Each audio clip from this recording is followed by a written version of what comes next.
Dabhoi વેગાથી Motipura state highway પર અંધારપટ 2 મહિનામાં તમામ સોલાર લાઇટો બંધ હોવાના કારણે ડભોઈ વેગાથી મોતીપુરા સુધીના રાજ્ય ધોરીમાર્ગ સ્ટેટ હાઈવે પર છેલ્લા 2 મહિનાથી છવાયેલા સંપૂર્ણ અંધારપટને કારણે ભયજનક સ્થિતિ સર્જાઈ છે। આ માર્ગ પરની તમામ સોલાર સ્ટ્રીટ લાઇટો લાંબા સમયથી બંધ હાલતમાં હોવાથી એક જ મહિનાના ગાળામાં 10 જેટલા ગંભીર માર્ગ અકસ્માતો થયા છે, જેમાં 5 નિર્દોષ નાગરિકોએ પોતાના જીવ ગુમાવ્યા છે। મોતનો માર્ગ બન્યો હાઈવે।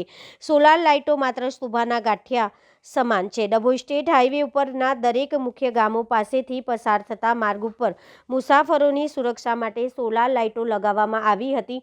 જો કે હાઈવેના નિર્માણ બાદ લગાવવામાં આવેલી આ લાઇટો આજે માત્ર થાંભલાના સ્વરૂપમાં જ ઊભેલી છે। આશરે 15 કિલોમીટરના આ સમગ્ર પટ્ટા પર રાત્રિના સમયે સંપૂર્ણ અંધારું છવાયેલું રહે છે, જેના કારણે અહીંથી પસાર થતા વાહન ચાલકો માટે આ માર્ગ મોતનો માર્ગ બની ગયો છે। સ્થાનિકોના મતે લાઇટો બંધ હોવાનું મુખ્ય કારણ સોલાર પેનલો અને બેટરીઓની ચોરી છે। તંત્રની બેદરકારીના કારણે ચોરોએ કિંમતી સાધનો ચોરી લીધા છે અને હવે આખો પટ્ટો અસુરક્ષિત બની ગયો છે। તાત્કાલિક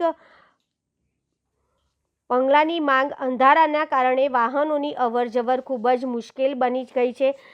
અકસ્માતોની સંખ્યામાં ભયવાહક વધારો થયો છે। મુસાફરોની સ્ટેશનો પર ઉતર્યા પછી પણ અંધારામાં ચાલીને જવું પડે છે, જેના કારણે ભારે મુશ્કેલી અને અસલામતીનો સામનો કરવો પડે છે। પ્રજાની સુરક્ષા અને જાનમાલનું રક્ષણ કરવાની જવાબદારી રાજ્ય ધોરીમાર્ગના અધિકારીઓની છે।